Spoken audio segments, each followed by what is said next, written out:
Well, hi, everyone. Welcome to another episode of Certified Forgotten, the only podcast that reviews horror films with 5 or fewer reviews on Rotten Tomatoes. I'm going to continue to say that. I hope that's still true. I mean, imitation is a form of flattery. So if someone steals our idea, we got there first. We have the copyright. I'm not worried about that. I am Matt Monagle. I am one half of your Matt hosts. I am joined, as always, by my buddy Matt Donato, who's here to talk movies. How you doing, Matt? Pretty good. Imagine if I wasn't here to talk movies. I mean, I don't know what else you talk about, but you've got depth, you've got layers, man. I don't want to put you in a Um, corner. Breakfast not being acceptable for dinner food. I can talk about New Jersey. I can talk about Demon Wind, but that's a movie. So now we're back to movies. So I have two things. I Screamo. have two other things. Anything screamo related, I feel like is probably pretty good with you That's as well. true. If you want to Hmm. talk specifically pop punk covers, that's me. Pop punk covers. That's my jam. So that is my other podcast. Emo Matt talks pop punk covers. Follow me on TikTok. Never, because I didn't do that yet. And Monagle, let's get back on track. I was going to say, if it sounds like there's really not enough depth or variety of topics here between the two of us, that's why we bring on a guest. That's why we bring somebody else to sort of round out our inefficiencies. And this week, we're bringing on somebody who likes us so much they already brought one of us onto their podcast. So this is, I think, special acknowledgement. This is a mutual admiration society right here, Donato. It is indeed. I will do the honors as always. I am bringing to you one half of the Paper Street podcast team. I am bringing to you a filmmaker for Suburban Ghost. I am also bringing to you the infinitely better half of previous guest Brad McHarg, Miss Becky Sayers. Becky, thank you for coming on. Hey, thank you for the introduction. Like we said, I'm many halves, but I am a whole Becky Sayers. We can confirm Becky is a whole. We have seen Becky in whole. I have met Becky at Fantasia one time. I think that was the first time we ever met. Oh, and yeah. You were there with Xena covering for Dread Central, and that was a fun little meeting. I would say we had some enjoyment. I remember meeting you. I think we met in this really bizarre venue that was like a punk bar that was very precarious. Like you had to step over seats of vehicles to get into the bar. It looked kind of like a crack den. I'm not gonna lie, but then when you got inside, it was really awesome. There were a bunch of like satanic, like graffiti art things on the wall. But that's suitably where I met Matt. And I remember the first time we met, we recognized each other, and then I think we started to like shake hands, and we're like, nah, and then we just hugged. Big ol' hugs. We don't do that around here. We know each other. We are a big happy family at Certified Forgotten and farther. And yeah, listen, you've been dealing with me for the last year of the pandemic on Zoom, so that is where we have gotten to. Congratulations, you've survived, and now this is your life. It's one of the more underrated elements, I think, of making friends on Twitter is like, how do I touch this person from the internet? Like, what sort of physical interaction are we at? I mean, I know all your deepest, darkest secrets, but I've never actually seen you in person before. So that is true. It is an awkward thing meeting someone online, like that you knew online for the first time, and like Brad and I knew each other online before we met too. So yeah, that's a whole nother story I won't get into. well, maybe we will. I'm about to I ask you don't a know. bunch of questions about Yeah, yourself, yeah. so you might be able to weave it in a little bit. Sure. So let's start then. Becky, let's talk about you. Let's not talk about Brad. Fuck Brad. Let's talk about Becky. Usually we like to start the conversations with our guests. So kind of like that early days of getting into horror and what those first films were, those first connections were. So let's start there. What do you remember? I mean, you're raising like a kick-ass young horror fan. So where do you remember your kick-ass early days of being a horror fan? Oh man, I think Matt Donato. I have to clarify which Matt. I just realized. He'll probably appreciate this, given his origin story as well. The first horror movie that I really remember connecting with was like the Chucky franchise. As a kid, I would go to the local VHS store. VHS store. Is that the right word? What are the video rental stores? Yeah, movie store, but VHS store works too. Yeah. Yeah, I was like, wait, it wasn't a Blockbuster or a Hollywood Video. It was whatever we had there. I think it was called Alpha Video. Anyway, we would go there, and I was always super attracted to the Child's Play movies. And I specifically remember my older brother, he was about 3 years older than me, he was crying in the store, begging my dad, like, please don't let her rent this movie again. I'm so scared of it. And I remember I was probably about 4 or 5 at this time. So definitely wasn't age appropriate, but my dad is like, whatever, he doesn't care. So he would always let me rent it and tell my brother to just toughen up and deal with it. So that was one of my early introductions to horror. And I think it became a really common thing to do with my family. I grew up in a rural area, 10 acres, and we didn't have all the TV channels that other people did. So the thing we did for fun is we would go rent movies, and we had a huge VHS collection at home too. We had like probably 800 movies or so, which was a lot more than any of my friends. I know that pales in comparison to a lot of people that probably listen to your podcast. But growing up in Maple Valley, Washington, that was something to behold. So that was what we did for fun, and I would always be attracted to the horror section. And I guess there's a couple other movies that I would say were really formative. One of them is the this is weird, but the making of the Thriller music video. I don't know if either of you have seen this with John Landis. No. Oh, okay. No. So I mean, I know yeah. Landis did it, but I didn't know there was a documentary on it. Yeah, there was a documentary, and I don't know, for some reason we ended up with the VHS tape of this documentary. I think they got it at Costco. Anyway, but it went through, it had the full Thriller music video, which of course is awesome, and I loved the werewolf transformation. I remember being terrified of it, but also amazed by it. And the behind the scenes documentary, when all the detail, had tons of interviews with the John Landis, and I just became fascinated at the magic of movies, and especially horror movies, how it was really just this big trick. And so from there, I just started getting more and more into how movies were made. And then, the last movie I will mention is Scream. Like, I saw that, let's say I was probably like 10, 11 when it came out. And that's kind of what set me off on my path for true appreciation for horror, because I wanted to see all the movies that they were referencing. So yeah, that's my origin story. Well, first of all, we don't shame video collections here on Certified Forgotten. I think I own, gosh, I think now in like with adult purchasing power, I think I own like 7 DVDs or Blu-rays. I just, collecting has never been a huge thing for me. So I would immediately get laughed out of anybody in any horror community for the few number of movies that I collect. But I no, like 800 to me, like, man, even at my peak when I was in high school, and you'd cruise the dollar store and pick up copies of anything you could, because they would sell like 5 for $20, which was like, oh my gosh, what a deal back in the day. I only probably had 50, 60, something like that in my collection. So, your collection expands to fit as much time as you have to watch the stuff. So if you got time to watch 800 movies, watch 800 movies. If you got time to watch 7, buy 7. I also really enjoy the fact that at 4 or 5, Becky was traumatizing somebody else with Child's Play. That's very And true. for me, it was like 8 or 9. I did the math recently. I think I was like 8 or 9, and that was when I first got traumatized by Chucky. So like you were like a whole half of me ahead of me, just really getting into the Child's Play. And meanwhile, I'm like approaching 10 years old, and that scared me out of horror for a good like 5, 6 years. Yeah, and I think I knew it was. I would watch horror movies with my dad, and I think he let me know it was okay, because he would always laugh at everything, no matter how gory or scary it was. He was laughing, and so then I was like, "Oh, okay, this is supposed to be fun. This is not real. This Mhm. isn't something I should be terrified of."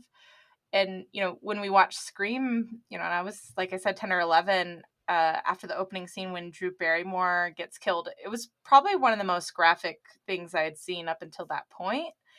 And I remember my dad turning to me and goes, "Do you want to keep watching this movie?" And I was like, "Yes, I do." And he was like, "Okay, cool, cool." And I remember also being scared by Event Horizon around that same time. I feel like that came out around the same Oh time as yeah. Scream, but oh, Yeah, Donato and I yeah. have talked on the Wow. show about being terrified by Independence Day, and here you are like rocking Scream and Event Horizon. So It's yeah. We were gentle boys, Donato. We were Was gentle boys. was it the "release me" part that scared Yep. you? Oh, 100%. Okay, yeah. I Yeah, that was I it was can that see all the that. way. I can totally appreciate I love that movie, and I loved it as a kid. I thought it was so fun, but I can see how that scene would stick with you.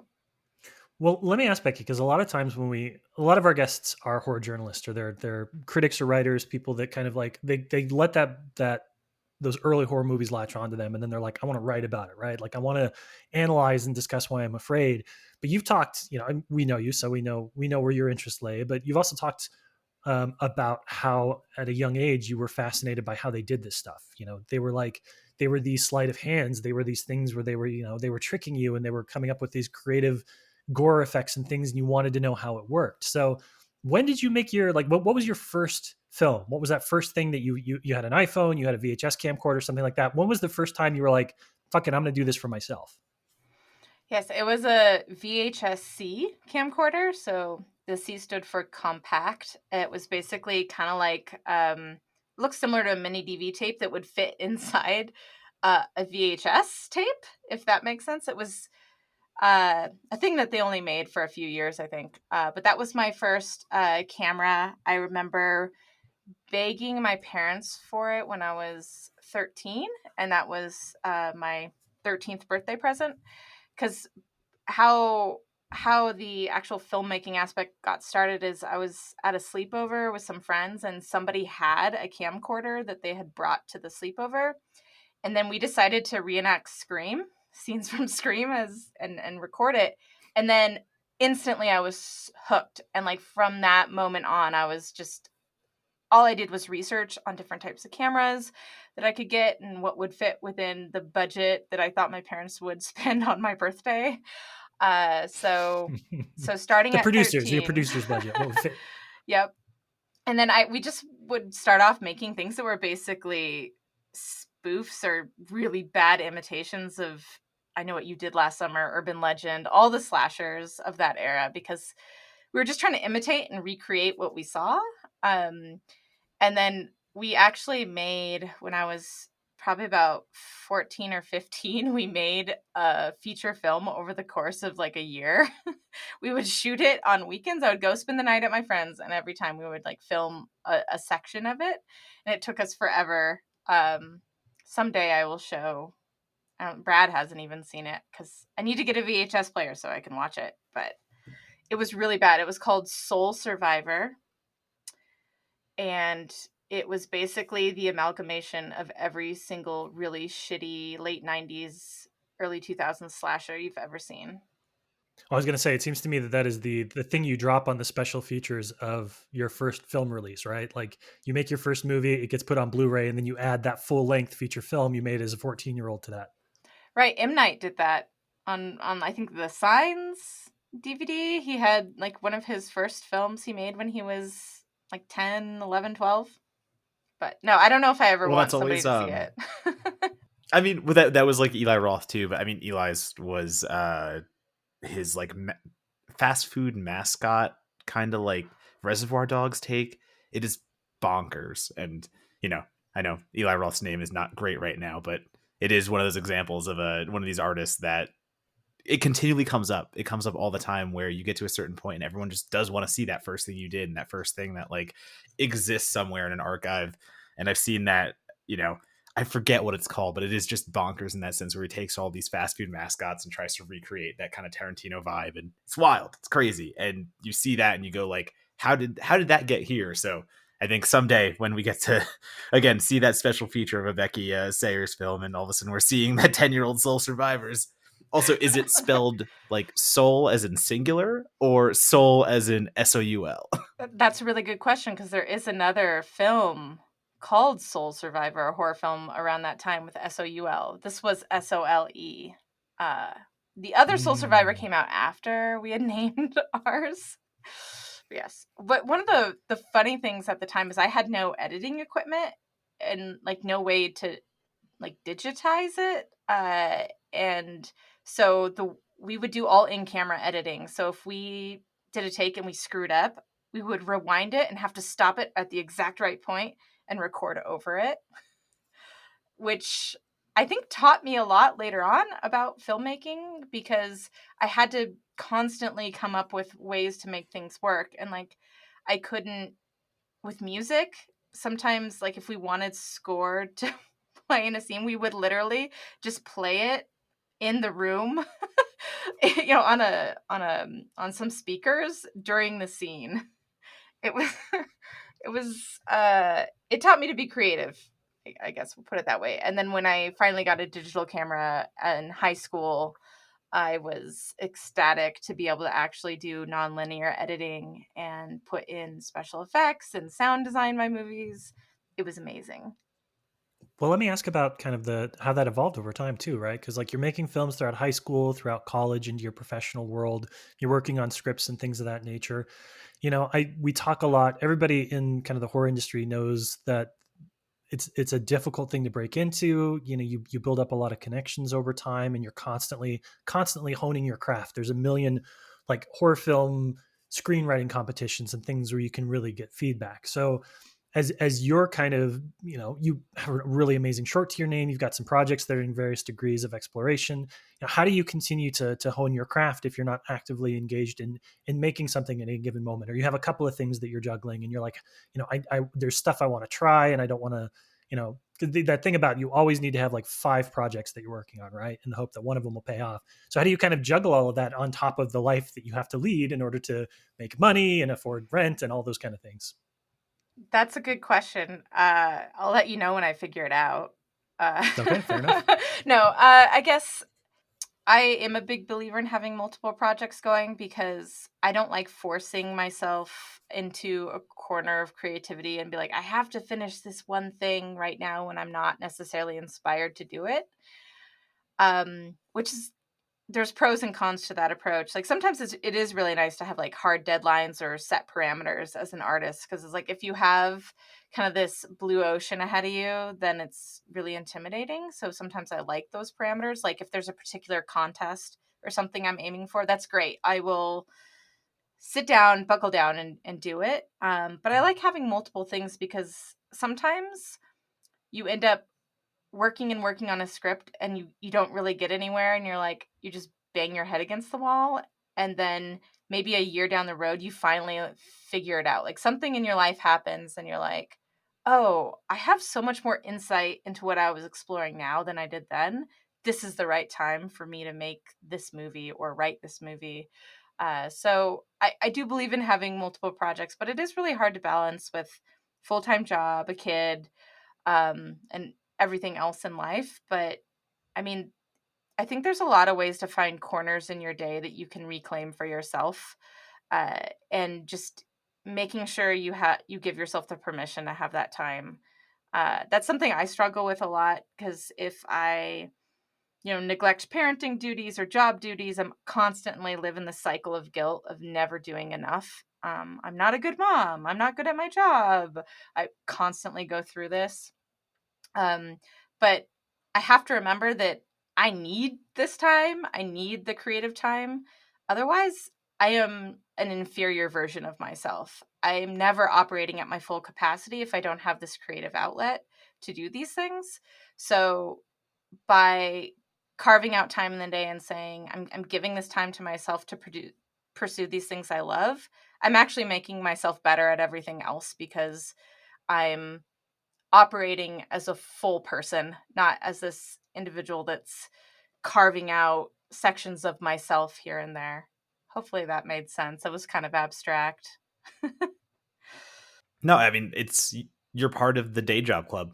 Me and Monica will talk about all the time, in the sense that we talk to a lot of creatives on the podcast and in our lives, our friends, everyone that we kind of interact with online. So many of us are now, part of the quote unquote day job club. And we pursue those creative outlets on the side just for that very thing you said. Like, I have my day job and I am able to go about my day there, because I know at night I get to do the thing that I actually love, and I get to do the thing that my day job pays for, because everything goes hand in hand. Like, I wouldn't have been to move to LA if I didn't do it through my day job. So I have that to thank to get to LA. I have that to thank to even to get to New York, as I've said many times on the podcast. So my day job has been great to me in that sense. But if I didn't have my writing, if I didn't have the film criticism, all that stuff that I do at night and the things that I say, I'm doing the day job so I can do the other thing. I would not be okay doing the day job without that other thing. I would have to figure something else out, because doing that day job alone would be the ultimate soul suck on me. And, it does eat away at me every now and then. And you can tell the days that, especially for me, I have a day where I can't write because I just have to do my desk work all day. And all of a sudden at the end of the day, I'm like, wow, I don't feel as good as I usually do. And it's simple. I just didn't get to do that outlet. Like you said, Becky, I didn't get to have that creative outlet today. And it's so important. And I never want to, kind of fall into that trap of, I'll do my creative passion tomorrow. I'm just going to buckle down, work, do the hard labor right now, and someday I'll get to my creative, where it's like, nope, I'm gonna do both, because if I'm not doing both, I do not feel great about myself, which also might be a problem, but still. I think one of the cool things about being a creative person, whatever it is your pursuit is, and having a day job that is not related to it, is that your creativity then is just for you. You're not beholden to anyone. It's not at the mercy of a paycheck. Like, you can make the movie, you can write the way you want, you can podcast the way you want, and you don't have to answer to someone, and you don't have to worry about, oh, if I do things the wrong way, am I going to get fired off this project? Are they going to go with somebody else instead? And so I think that there's a lot of benefits to having a day job that is completely independent, so that your creative pursuits can be just for you. They can be exactly what you want, and you don't have to answer to anybody. That said, I would kill to be paid to make movies. So uh, um, there's the benefits. There's silver lining, of course. But yeah, if somebody said, like, I'll pay you to write Lifetime movies, hell yeah, I would do that. Well, let me ask as a last question then before we go and talk about this movie. Becky had said that when you first started making movies, you were focused, like I think everybody is when they first start making movies, about imitating what they see on screen, playing around with the concepts that you saw other filmmakers kind of toying with. So my $1 million question for you is, at this point in your career, obviously you've evolved to the point where you have your own stories to tell. So how would you describe what a Becky Sayers movie looks like? What are the themes? What are the ideas and the concepts that you're going to be playing with in the years to come? So I'm going to start my answer focused on horror, because that's what I'm most familiar with and comfortable in. And a big reason why I like the horror genre is it's it's the genre of Outsiders where it's a place that it's almost expected that you're going to explore things that are maybe outside of the mainstream, or where you're going to push buttons. And I love that. I love pushing buttons. I love movies with something to say. So to me, I always love using genre to kind of explore themes I'm personally interested in. So I guess my films, they're always exploring something else, even if on the surface they look like pretty like just a straightforward movie that's thrilling or whatever. But I always want there to be something more going on, whether it be a personal relationship dynamic that I'm trying to figure out, or something that just really pisses me off. That's probably most of my writing, is I get really pissed off about a topic and then I'm like, I got to do something about this.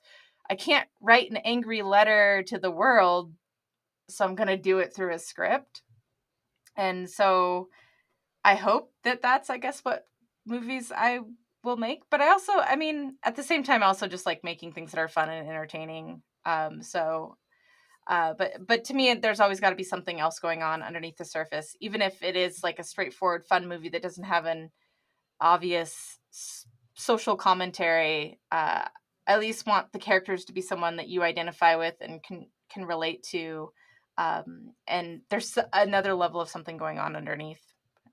And plus, you can dress Brad up in a Sasquatch costume and let Gwen bash him over the head. So I mean, like, that's a win-win for everyone right there. Exactly. The mallet represented the patriarchy, and no, I'm kidding. That was just pure randomness. But you can't do a That's all right. It's Fantastic our job Fest to tease out what bumper. you meant. Yeah, Right. exactly. We're in a post-literary criticism world, right? And that applies to film. So you make the meaning, Yeah. not me. It's not my job. Yep. Yep. You're just the author. What do you know? All right. Well, let's take that as our cue then to dive into the movie that you brought to us today, and we'll see if maybe this ties into something that got you angry or some extra level that you wanted to explore too. So when we come back, we're going to be talking about Before the Fall. Stick around.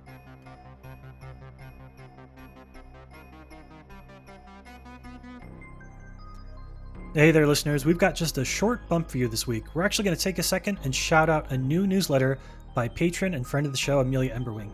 So, Amelia has started a new weekly newsletter that's going to be talking about things that exist at the intersection of pop culture and social change.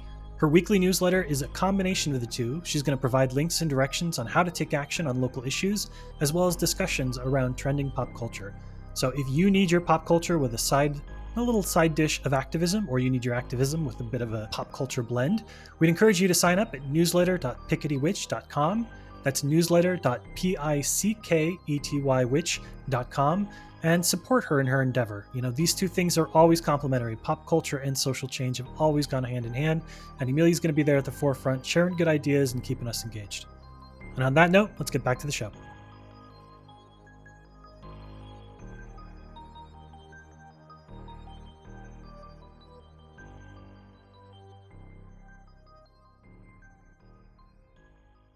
All right, welcome back. So this week on the podcast, we are talking about 2008's Before the Fall.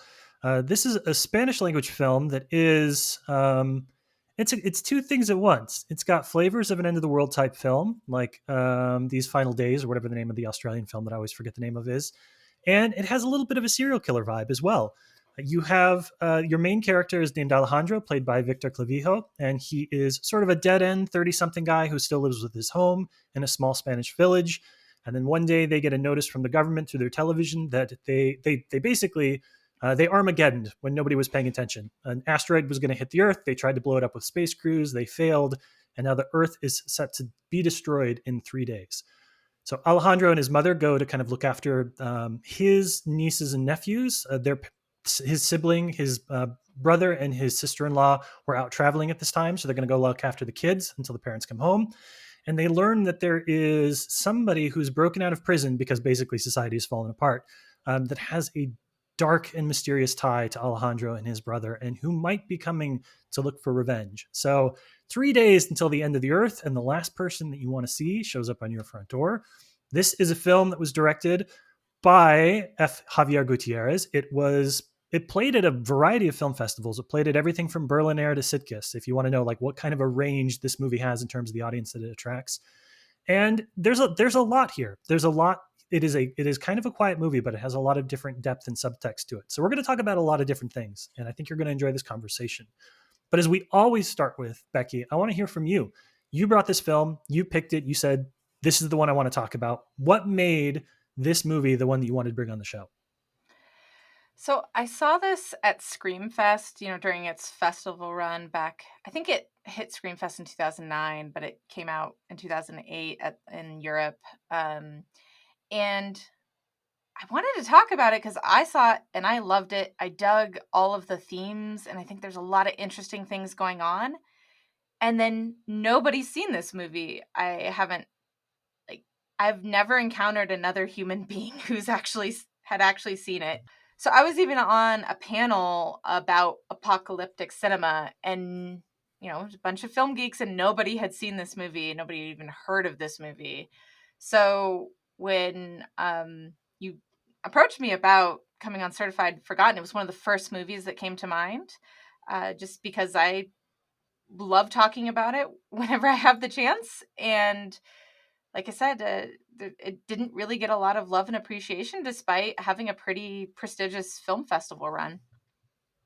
Yeah, it played at the highbrow stuff. It played at the genre stuff and like the good genre stuff. Like Sitges is the good genre Yep. stuff. So the path that this paved to get to domestic audiences here in the States is pretty good. Not to mention the fact that this has a bit of a pedigree, right? Like Gutierrez was coming off a pretty high high recognition festival film that had him in talks for a bunch of American stuff. At one point, he was the guy that was going to bring the Crow reboot. Like, all right, raise Yep. your hand in Hollywood if you've been tapped to reboot the Crow at one point. Every single person raises their hand. But he was in the mix for that. At one point, Wes Craven wanted him for a Hills Have Eyes remake as well. So he was kind of buzzy. The film was produced by Antonio Banderas. So like it has sort of that like Spanish, you need that person, that champion, the Del Toro or the Banderas to be like, here's the movie, everybody watch the movie. So it had all of that stuff working for it. But you're right, like it had never been on my radar prior to you recommending it for the show.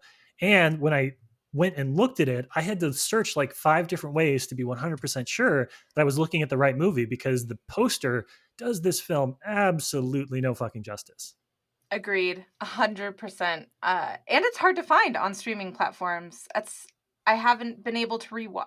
I rewatched it for this, but I hadn't actually seen it since its festival run, simply because I couldn't track it down. And Mhm. it's finally it's on Apple TV right now for anybody that wants to watch it. Apple TV or iTunes, you can rent it via some Apple conglomerate thing. And I'm Yeah. not a Mac person, so that was a big deal for me to have to install that on one of my devices. Just saying the things I do for you. We appreciate No, it. but it was bizarre though, because I'll get into the conversation later about why it was forgotten. Like we do always kind of close on that question, and I definitely have thoughts of why it was. But watching it back, it even kind of had shades of you watch some of Nacho Vigalando's films, and again, Extraterrestrial. It's the same kind of dramatic environment in an apocalyptic scenario where Nacho shows aliens. This shows again getting Armageddon, which is now that's how we're going to refer to it. But I was again not ready to be taken by something of this nature, and I think it came out at the right time period where for me I wouldn't have seen it anyway because I just wasn't at my game at the point.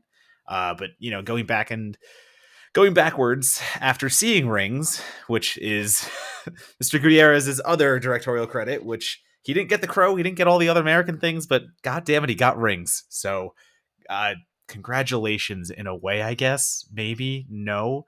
But going backwards, it was bizarre in a way to see that Before the Fall led to Rings in a way, because I don't see many correlations. I don't see many filmmaking techniques that were really carried over. So I definitely like Before the Fall a lot better too. I want to say that out there 100%. I don't like Rings. Rings is bad. I rewatched it because Becky was a trooper and said, "Oh, I'm watching Rings for the podcast too. Just want to make sure I see everything." And I was like, "Oh, son of a bitch, I have to watch Rings, don't I?" So I did. I watched Rings today. I watched Before the Fall today. Rings did not hold up, even for hating it at the time. But to see Before the Fall to go backward like that, it starts that weird conversation of just how filmmakers get noticed. And again, they got noticed on the festival circuit, so it's still got plenty of notice as Monocle had gone through all that.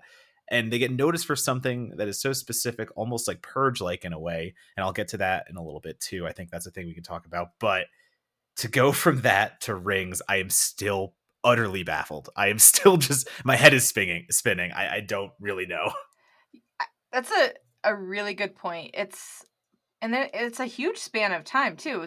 It was 2015, I think, with Rings, and this movie came out. 2000, even later. It was almost a decade. Yeah, it was almost. Oh, gosh, that's crazy. And you did mention the Crow remake. I think part of the reason why he didn't do the Crow remake because Rings came up instead. Although, like you said, there's been a billion directors attached to the Crow, so it's like the schedules. There was a conflict, but it was like, no, you shouldn't have left the Crow remake for Rings, because it is. But apparently, even the Rings script was changed a lot, so maybe it wasn't so bad when he originally signed on to it, because that script has been yeah, it like went through a blender or something. I can't explain why it's so bad.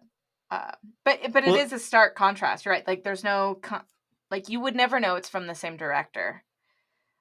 Rings feels like the biggest mishmash of studio garbage ever, whereas Before the Fall doesn't have any of those characteristics. It's not slick. It's a lot more gritty. It's bright as opposed to dark. The thematic content is entirely different. Of course, he had something to do with the script for Before the Fall, but had nothing to do with the script for Rings. So I guess story content doesn't really count.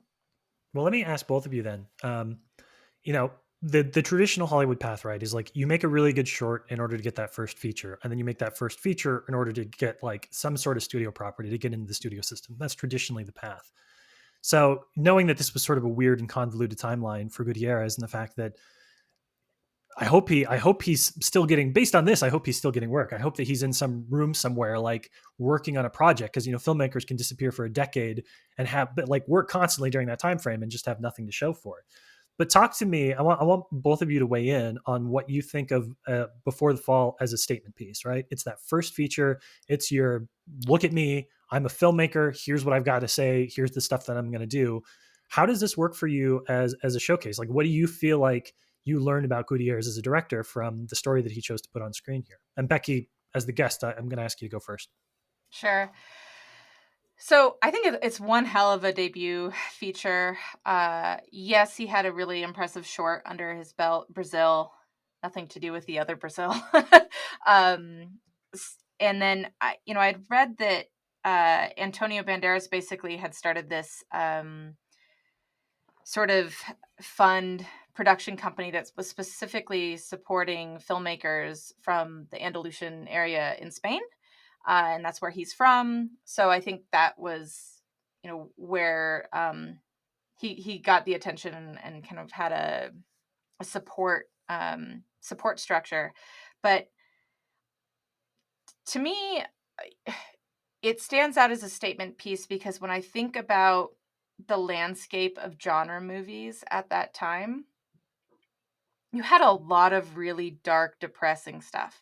Like, horror films were pretty much outwardly nihilistic at this time, right? You had things like Antichrist, The Collector, Grace, Halloween 2, The Last House on the Left, The Strangers, The Ruins, like Martyrs, all these things that were really, really depressing stuff that didn't have a lot of redeeming qualities.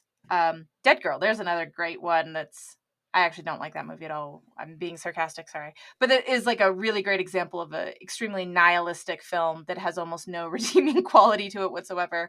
Sorry if you like that movie. So all these films that were coming out around that same time, and here you have this movie that on the surface looks super gritty and dark and does have some really, I guess, a few difficult moments in it. Without revealing too much, the person that is out of jail is a child murderer. So imagine if like a Freddy Krueger type gets unleashed, right? But it's a more grounded, realistic version of that. So on the that could be like a really dark film, but that is not what is actually presented. It's actually a film that has a lot of hope and is actually anti-nihilist in its approach. And we can talk a bit more about themes later.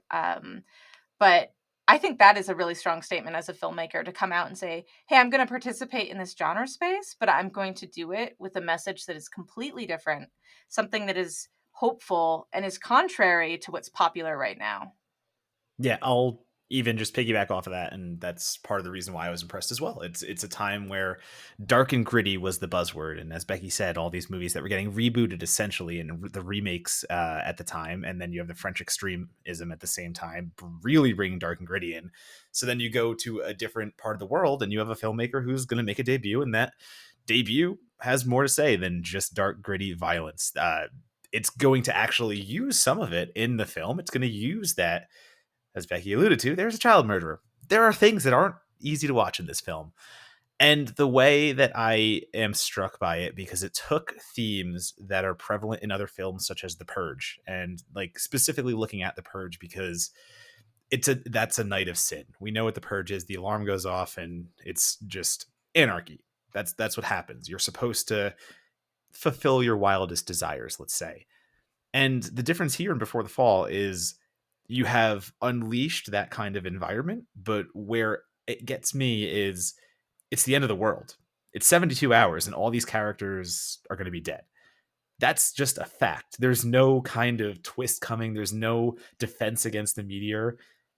it's 3 times the size of the one that quote unquote killed the dinosaurs. It's going to destroy Earth. We're all going to die. So you've taken away the sense that there's any survival chance. You've taken away the sense that you get your anger out for a night of purging, but then you go back to normal the next day. No, that's gone before the fall. Literally, it's just you're going to die pretty soon. How are you going to live? And the fact that some characters still choose to live as they maybe would have in any case, and they still do all of the worst things, and that's just how they want to ride out the next 72 hours. I think that's such an interesting conversation to have, because few films kind of give their characters that deadline, and they give them that, like, this is final. I'm not fucking with you guys. This is the end of the world. These characters are going to die. And to see it explored in that way, to see it explored in a way that still questions morality and still questions how all these characters will live out the next 3 days, whether that's just sipping on beer or chasing after a family. It's just, it takes a swing. It takes a real big swing, and it still does so with hope, but it still does so with a lot of fucking darkness. Yeah, it's the most hopeful, hopeless film there is, because it is a futile situation, right? Like there's no coming away from this. I think it's a lot like Romeo and Juliet in this weird way of where the star-crossed lovers are going to take their life at it opens with that line. And yet as you watch it, you forget and you cheer for them. You want them to survive. You're like, there's no way they're going to do this. You're going to will something else to happen instead. And Before the Fall is very similar. It starts off pretty quickly with this doomsday message of our governments have tried everything. There is absolutely nothing left that we can do. Our Armageddon, Deep Impact, 2012, all of those efforts have failed. We are all going to die in 3 days. Peace out. And so that every character that you will come to learn about and empathize with throughout the course of this movie is going to be dead, within 3 days, no matter what. But that doesn't change how much you root for them and care for them throughout. So I really, I love that. And I love that, just kind of coming back to the whole nihilism concept of to me it's the opposite, in the sense that it's like everything you do matters. Every moment is important. Every choice you make has some type of consequence, even if it doesn't to yourself, even if it doesn't impact your fate. Another movie I thought of is Happy Death Day. It actually explores a lot of similar themes, because Tree is trying to alter her fate, but through the course of it, she learns how to become a better person. Because at first, she's like, it doesn't matter if I'm dead. Like, I can do whatever I want to other people. Like, there's no consequences to my actions. But she actually learns the opposite of that throughout the course of the film. And I think that thematically, it's very relevant to this film as well. And that it's like, yeah, you could die in 3 days, but why does that mean you should choose to be a different person, or that what you do now doesn't matter? Like, either one of you Matts could die tomorrow. Does that change the way you act today? Like, should it? Does it change the morality or ethics of your decision just because you happen to know your fate? I mean, we will all die someday. No, exactly. And I think just the thing I would add to that too is it's futile, but futile with stakes, and that's the big difference, because a lot of films especially indie horror, they really try to go the nihilism route.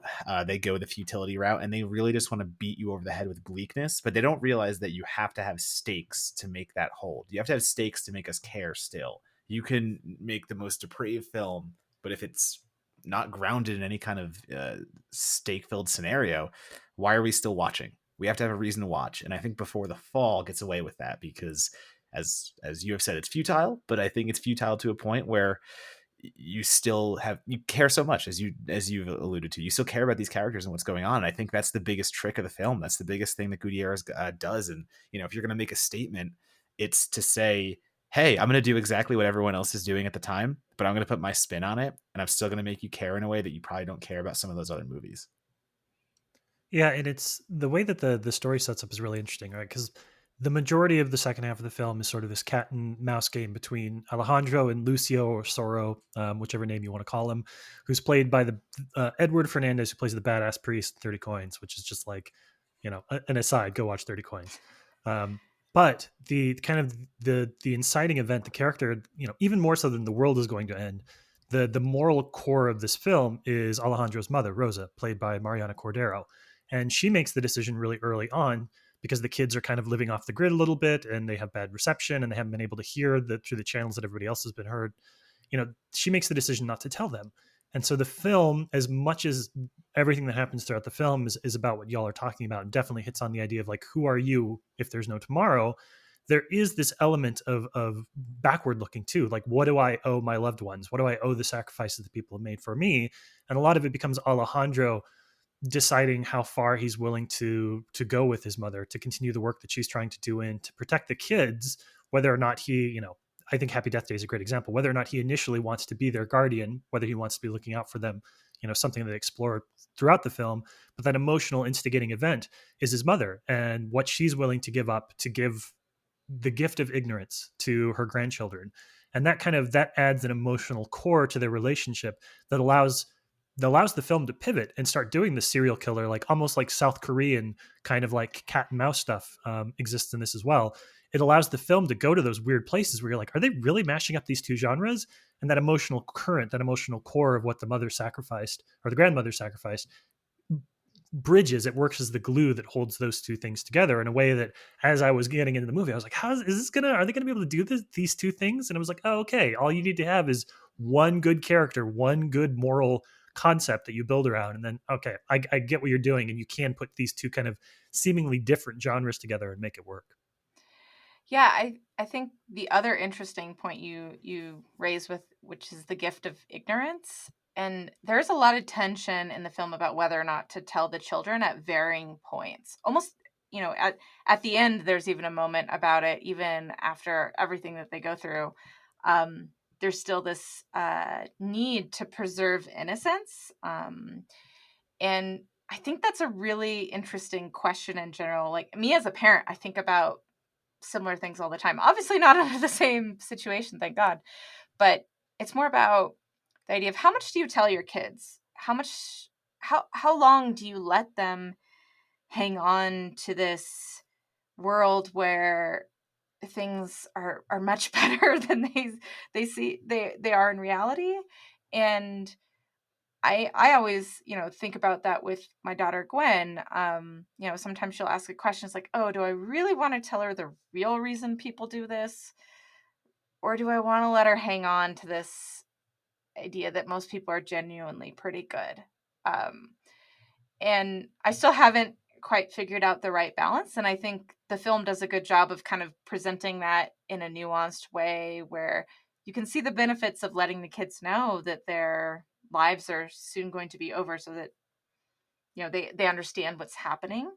Maybe they have a right to know, but at the same time you get these shots of them, just playing, being kids, picking up a kitten and playing with it, playing ball in the backyard. And like it feels like a crime to rob that beauty from them in their last moments on earth. Well, that even goes into the arcade sequence where Alejandro has a moment of, I guess, clarity to call it in a way where all the kids are kind of mad at him. They think he's going quote unquote mad because he is trying to defend them from the lunatic outside who will not go because he's there for Alejandro's brother and the brother's not showing up. So he's like, I've got nothing to do. It's the end of the world. I'll just wait here for my target to show up.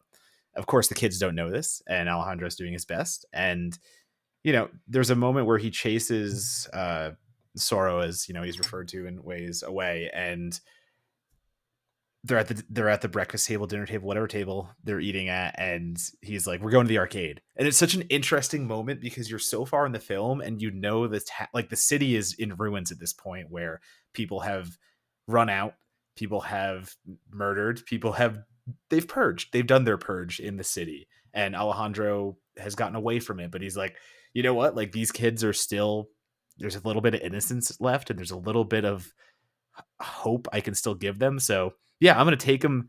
I'm gonna put them in a van. I'm gonna drive them through this freaking apocalypse-torn dystopian city with blindfolds on, and bring them to an arcade just so they can play arcade games for a little bit.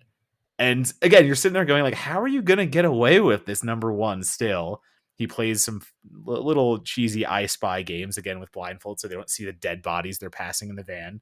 And like they get to the arcade and he just brings them inside and he's still just holding a shotgun.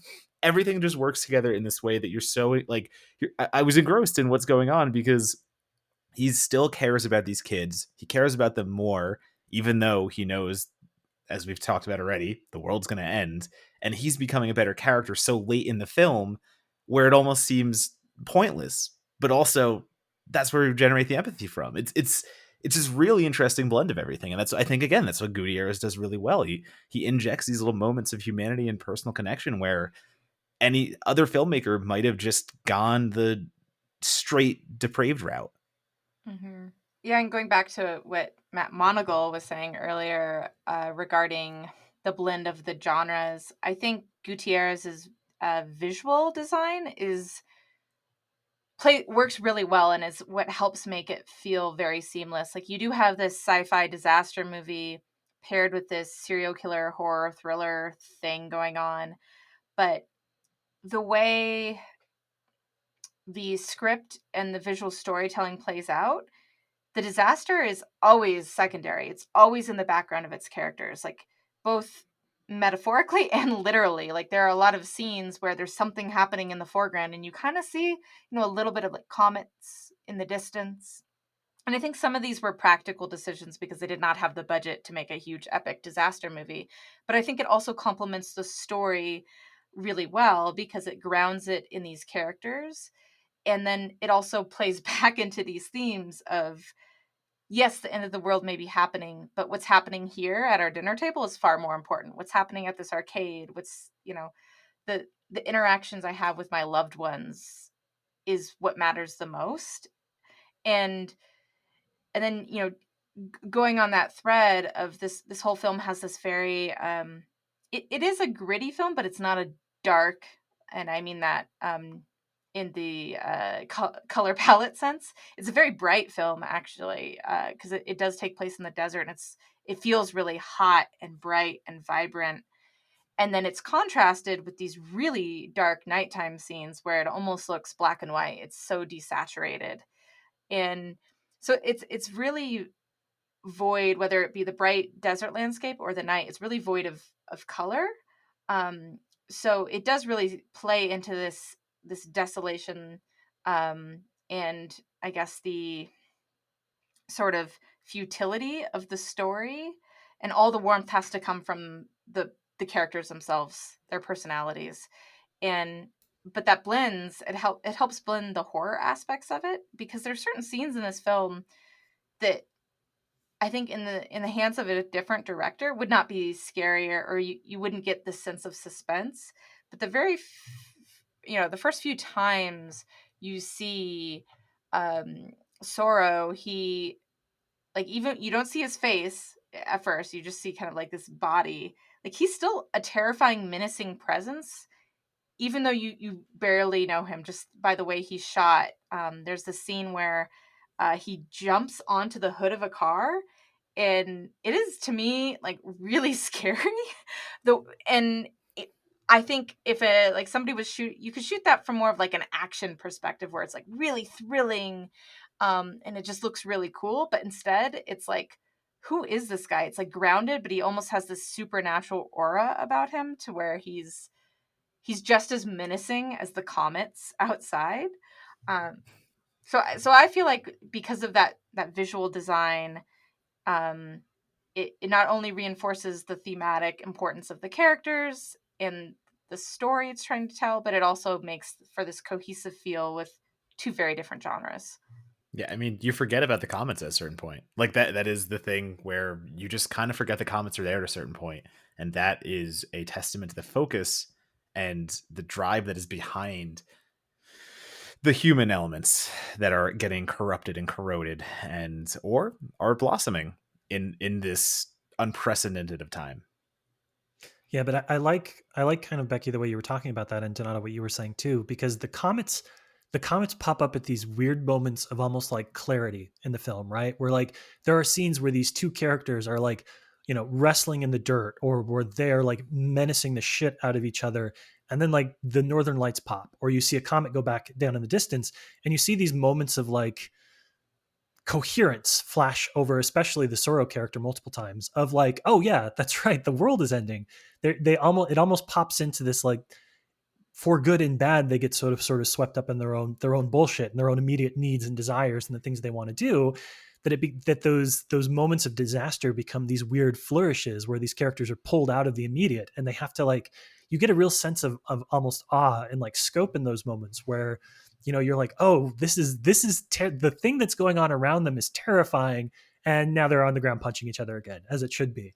But it's those weird like flashes of lucidity, like almost waking up for a dream for a second and then going back in, that like it's a flourish that I think he only does maybe two, maybe three times throughout the film, where the characters are pulled out of what they're doing by the thing that's going on around them. But it adds such kind of like a weird ethereal nature to it. It really worked for me.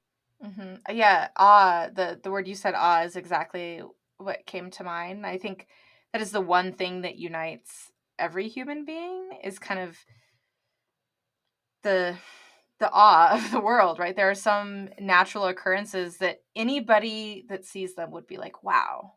Even if you are an insane child murderer, or you are, in the case of Alejandro, a down on his luck, half drunk dude half the time, you kind of just have to stop and look up every now and then. It's this amazing dose of perspective that no matter what's going on in your world, it is small compared to what's out there. So I agree. I think those moments are really well punctuated in the film because they are so rare. Um, I don't think they'd be as impactful. Like, you'd get kind of disaster nummified or something. Like, what's the, like in war movies, you get kind of battle fatigue. Like, you get that in a lot of disaster movies where it's like, oh wow, I saw the Eiffel Tower blow up. Cool. To where like it has no meaning at a certain point. But because in this film it's Mhm. so subdued, it has more meaning almost, even though it's like little small bits and pieces of it. Yeah, it's the wonder of existence still. It's a movie about the world ending, and it still becomes this, going beyond awe, going beyond all these things. You know, you take a step back and you look up, as you just said, and Alejandro may only have 3 more days to live, but he still has 3 days to live on this crazy fucking planet that we still don't understand how we even exist on. So there's always the duality happening. There's always the conscious choice to play both sides, where a normal disaster flick, it's the end of the world and you're trying to survive. That's what you're trying to do. That is the fight. Bruce Willis is going to save the world and he's going to sacrifice himself, and yay, everything's happy. No, this is literally about people are going to die, and yet it's still a miracle that they're alive for 3 more days, and what they choose to do with those 3 days. It's very smart in that sense. It's an intelligent, compact little thriller that should be on a bigger scale, and it should be this like more massive project, but it's not, because Gutierrez doesn't care about the disaster itself. Gutierrez cares about the ripple effects that are happening and what that drives people towards. It's a very nice little lockbox kind of film, which is weird to say because it's still in an open range kind of place, but it is almost like a lockbox film to me. Well, let me ask, in a second, I'm going to ask about our normal question about this movie being forgotten. How do we rediscover it? But I want to ask one more question about the film. And I'm actually going to ask Donato to go first, because I feel like bad guys are sort of your forte. Like, you're going to have some good conversation stuff about this. So Gutierrez has talked about the fact that like this movie was really, he did not write the first draft, but he came in and punched up, got a co-writer credit on the screenplay. And the original draft, he said, was extremely influenced by Night of the Hunter.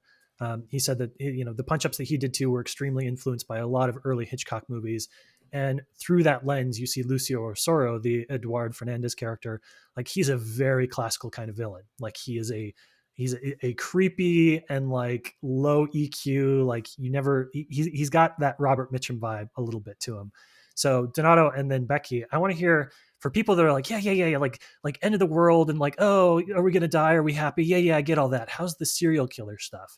Talk to me about what Eduardo Fernandez does for you in this movie, and if he makes a delicious enough of a villain for people that want to see like the monster element of this film.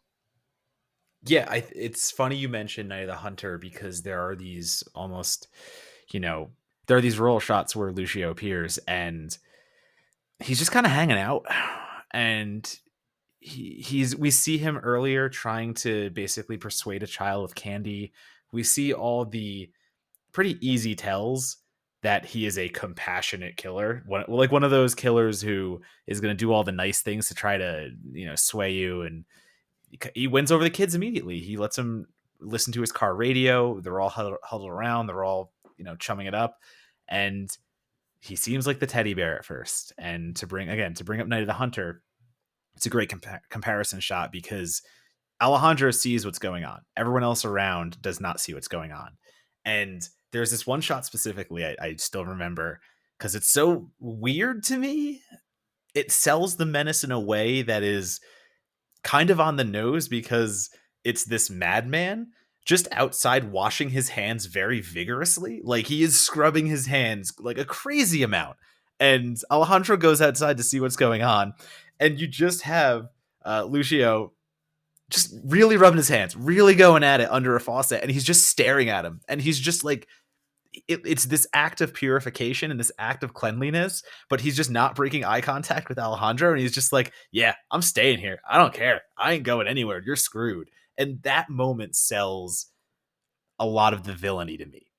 And that sells the unhinged nature where, sure, you've teased me already with shots where Lucio goes in his trunk. You're like, is he going to get a weapon? No, he gets a folding chair and he just plops it outside and he's just like, I'm going to sit here. What a nice guy. Yeah, he hops in the car. He's just standing there looking out into the distance and, again, talking to the kids. And there's that wonder thing going on. Like, oh, he's just a nice guy, looking at the sky.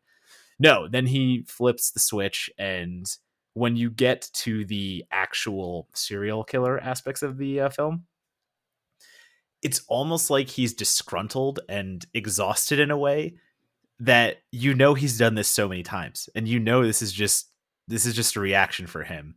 And the way that he kind of just snatches the kids, and we're at the part where we can say he snatches the children because he's still trying to get back at Alejandro and his brother, and there are things done to the children which are very horrific, and that's where the horror and terror of this film comes in. But the way that he does it without even, there's no remorse, there's no nothing. He is one of those killers that sells stone cold on his face pretty gosh darn well, to the point where Alejandro's climbing up an elevator shaft and he's enraged. He's enraged by what he's seen, and he is going to kill Lucio. Lucio's just standing at the top of the shaft, just looking down at him, just kind of like dumping gasoline and just kicking shit on him. Like, I don't fucking care. This is my job. I guess I have to do this.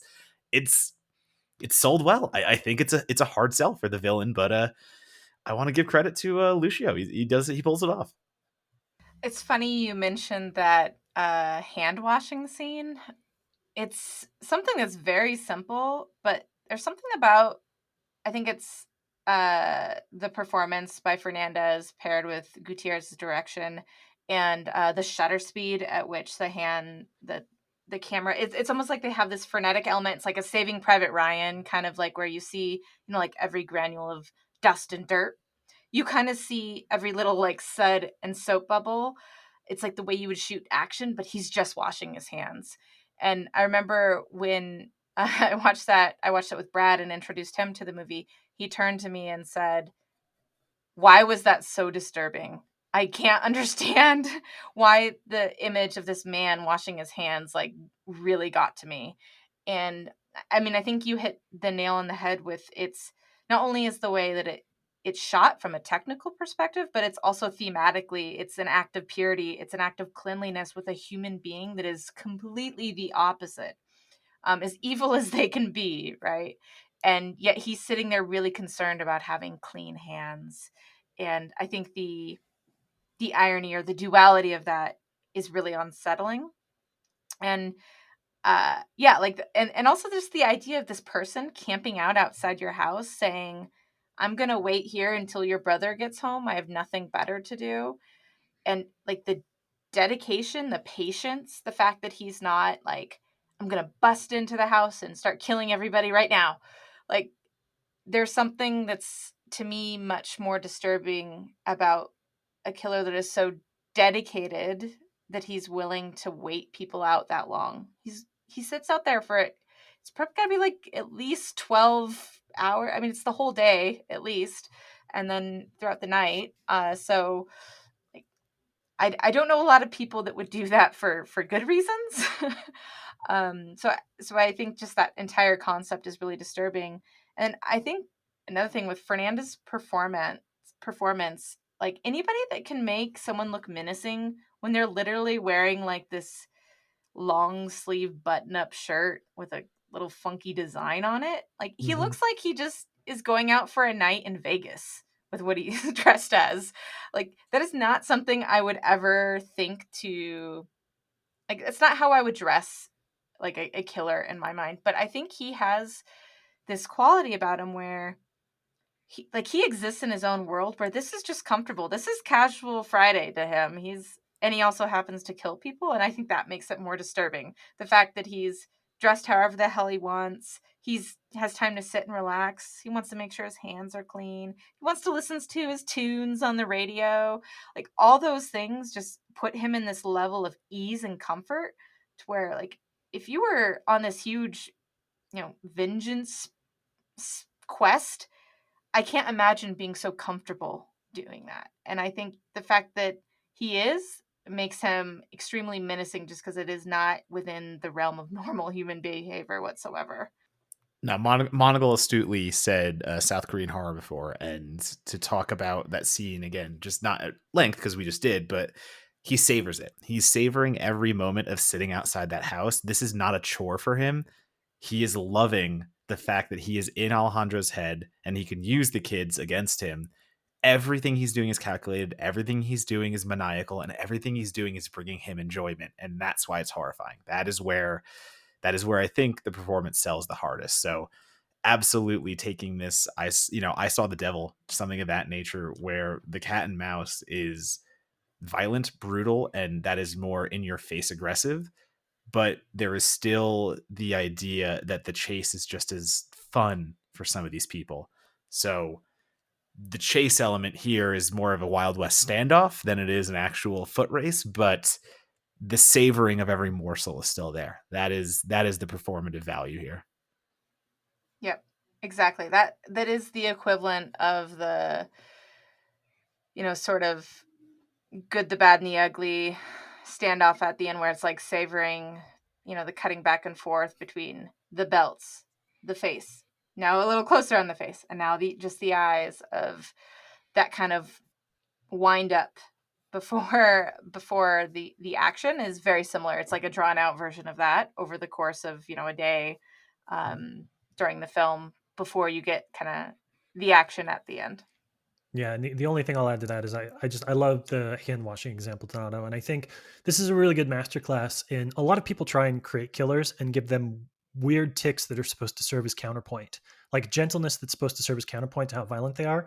I think of Buscemi in Con Air as kind of an example of that. Love Buscemi, not a particularly great character, the like Jesus loves me singing and then like the serial killer stuff. Like it's a little on the nose, right? It's when you find ways to soften up to add that element of gentleness to your killer character, and it doesn't feel like it feels like a natural offshoot of the character. It doesn't feel like the script was calling for you to be like, we'll show how evil he is by showing how not evil he is in these moments. I think that really works for me. And you guys can yell at me at another time if you really love Buscemi and Con Air. I'm fine with that. Um, We're fighting about another that's thing fine. now. That's That's all fine. right. So last question then. All right, I'll put the bunny back in It's the good. You guys, box. everybody Never here is mind. fine. It's fine. We all have opinions on movies. Then the last question before we wrap today is the one we always ask, talking about how a movie like Before the Fall can find its audience. Obviously we were all sort of flabbergasted coming into the conversation about how this film had nothing to show for it. Even among kind of a period of horror fans and doomsday fans where there was a lot of movies coming out, that this would have been like a perfect, this should be a Reddit thread movie, right? This should be like, if you like post-apocalyptic movies, you should watch blah blah blah, right? It is that caliber of a movie that community should hold up as an example of an off the beaten path thing, and it's just not there. So Becky, let's start with you. How does Before the Fall get its moment in the sun, get its 72 hours of happiness? Well, I think it needs to be available on more platforms.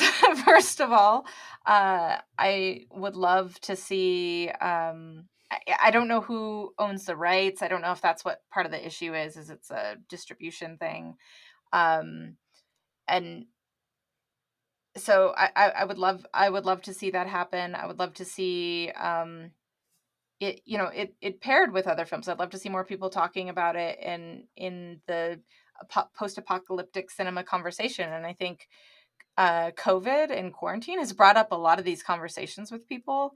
You know, and the panel I was referencing on was a digital panel because it was all during COVID, and that was the theme people were talking about. So I think it's a good time to be thinking about, when we don't have control over what's going on in our world, when things seem really out of control or seem hopeless. It's really great to have a message and a story that talks about the ways that we can regain control over certain elements of our lives, over the choices we make every day and as people. Um, I I think one of the interesting ways that films do find a new audience now is like getting an American remake, right? Like it's a Spanish language film. People don't like to read subtitles, whatever. So, but I wouldn't mind if someone remade this with their own take on the same subject matter, but as long as it meant like other people would come find this movie instead. So I don't know. Is that kind of the answer you were hoping Yeah. for? Oh yeah. I don't know. Okay. Yeah, and I will confirm because I was literally going to sit here and say I know this is going to be an unpopular answer, but I would love an American remake of this to drive audiences back to seeing the original. I mean, it's the only thing that we can kind of grasp at when we hear something like Sputnik, which came out last year and is on Hulu. Like it's available to the mass audiences. Everyone can see this movie, but it's already getting a remake by Matt Reeves' company Reeves is signed on to produce a remake of it. I don't immediately say, "Oh, this is stupid. Go watch the original." Blah blah blah, because I know how the general consumer still watches films, and I know as much as we are privileged to be in circles where we hang out with people who like to watch the subtitles, we like to watch the originals and then see what the remake does. A lot of people don't. So if something like a Sputnik can get that remake and all of a sudden everyone goes and watches Sputnik because it's on Hulu and everyone can find the original just as easy. I'm hoping for the same thing for Before the Fall, because I think, Becky, as you said, like this is a scenario where you can have fun with your remake. It doesn't have to be straight up the same, because what has to be there is the 72 hours and the meteor.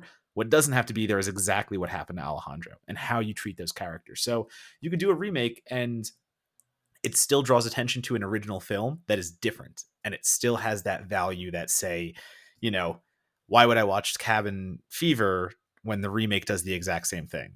Some of that crap you avoid that here. Mhm. So I do believe that a remake is probably the best way to go, because as Monocle and I talk on every episode about how do we, how do we resurrect, I guess is the right word, these films. And I don't want to say that they're dead, but they are forgotten away. So how do we get people watching them? And why didn't they? I think the why didn't they here is one of those clear-cut cases of festivals weren't as popular as they are right now in the general public. Right now, there are so many horror festivals that are easily accessible to wider audiences now. That probably would have changed things for Before the Fall if it was that kind of a scenario.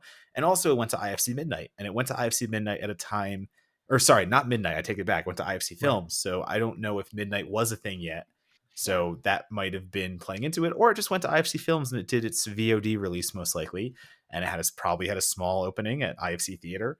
But at the time in the early 2000s, we didn't look at those kind of films in the same way. And again, we talk about all the time about how they got ignored because, oh, straight to VOD, stigma, blah, blah, blah. I definitely think that is the biggest case here for a Spanish language film that went straight to VOD and was probably branded as horror. So that was just it was like three strikes for general public and critics at the time, most likely. So it's Hmm. this, the more we talk about it, it becomes this frustrating thing of like all these good ass movies that got ignored just because people were up in arms about things that went straight to VOD or things that had a small opening at the time. And we have the data now. We know they were good things there, but I don't know. We were having a different conversation back then. It sucks. Yeah, it probably would have done better under IFC Midnight as a label, just because it actually has like the genre audience would actually go see it. I think one of the things I forgot to mention that I would say would be nice is for F. Javier Gutierrez to actually get another shot at something that isn't the shitty Rings Yeah. movie. Like, because like I Fucking said, that movie's Rings. not bad because of his direction, in my opinion. I think it's 80% of the failure of that movie is the script. That said, I say failure, but a movie made bank off of its budget. And so it's not like, so part of me was wondering, like, has he not worked again because of that movie? But then I'm like, well, it made all its money back, which, as we know, is probably one of the biggest contributors to directors not getting work, is making a film that doesn't make its money back. Unless they blew it all on a marketing budget, maybe, but I don't know. So I hope he gets to make another film, and I think if he's able to make another great film, maybe someone else will like want to explore his filmography and skip over Rings and go see Before the Fall. Well, that sounds like a pretty good place, I think, to leave that. Go see this. Don't go see Rings. We seem to have pretty much critical consensus on there. Go dig up Brazil, his short film, if you can. It's got to be on Vimeo or YouTube or one of those platforms. But that is it. That is our conversation about Before the Fall. So, Becky, I want to give you this last opportunity here to promote yourself. If people liked what they heard about you, liked what they heard about your taste in horror films, because you kind of gave them a little bit of a cross section, a little bit of flavor there. I think I kind of know what you're about a little bit more, hearing some of the movies that you compare favorably and unfavorably to. What's the best place for people to follow you on social media? Where should they go to find out about upcoming projects? Sure. At Becky M. Sayers on Twitter is probably the best place. I don't really use Facebook and Instagram all that much. So Twitter. And then you can search for Suburban Ghost on YouTube or Vimeo if you want to check out some of our content there. And yeah, Where's Paper Street? that's about it Where's for Paper me. Street located at? Are you guys on all the Paper Street. Yes, Paper Street Podcast is the other. Thank you for reminding. I'm really bad at plugging things I do. Paper Street Podcast is on all the, you can get on Spotify or iTunes, whatever. Or you can just Google it. There you go. So I would encourage you to go look up the things that Becky's done that she forgot to encourage you to go look up, because this is a team effort here at Certified Forgotten. Donato, where do people go to check out your stuff? I'm going to make it nice and easy. Just Google Matt Donato, obviously. Matt Donato, best film critic, blah, blah, blah. It'll all come up with it. Or you can follow me at Donato Bomb. Twitter, Letterboxd, Instagram. You can follow my writing along there. I'm always reviewing things. I'm always posting things. So, yeah, if you like what you hear, follow at Donato Bomb. And also, keep listening. Okay, I had to, because you said Google Matt Donato best film critic. I did that. And the first Metacritic or Rotten Tomatoes or author page thing, the first piece of content that comes up is your top 10 films of 2013 from We Got This Covered. So there you go. Wow. There you go. I hate that. Don't Google that, and definitely don't click anything by We Got This Covered. Authory has a great feature now. Find my Authory page where anything We Got This Covered related is now just on my Authory, and you can just click that and you don't have to give them a click. It's wonderful. Sorry, We Got This Covered, but not really. All right. As for myself, you can follow me on social media at LabSplice, LABSPLICE. Do please check out the Certified Forgotten website. We are now on Instagram at Certified Forgotten, which is just a place for us to fuck around with some more cool image stuff that we're doing. So give us a follow there. Follow the podcast on Spotify, iTunes, Stitcher, all the places you'd expect. And yeah, we have been blessed with some really awesome writing these last couple of weeks. So we would encourage you to go check that out. Go check out some of the new contributors we have on the site. They seriously really fucking kick ass. We're very, very lucky website hosts. And that is it. Becky, I want to say thank you so much for giving up your evening and coming to talk to us. As we've established, you have like a million things going on right now. So it really means a lot that we could be one of those things. Thank you so much. I was totally honored to come on here. I love both of you guys and I love talking movies. So it's anytime. In other words, we're going to hold you to that. Any chance to spat off about horror movies, I'm in. Well, that means we got another return guest on our hands then, because she's committed. You heard that verbal contract. It's legal in Texas. Donato, my friend. Matt knows I had a huge list of movies I could have talked about. That is true. I did hear that. Yeah. Donato, my man, how you taking us out today? Ring sucks. That's more.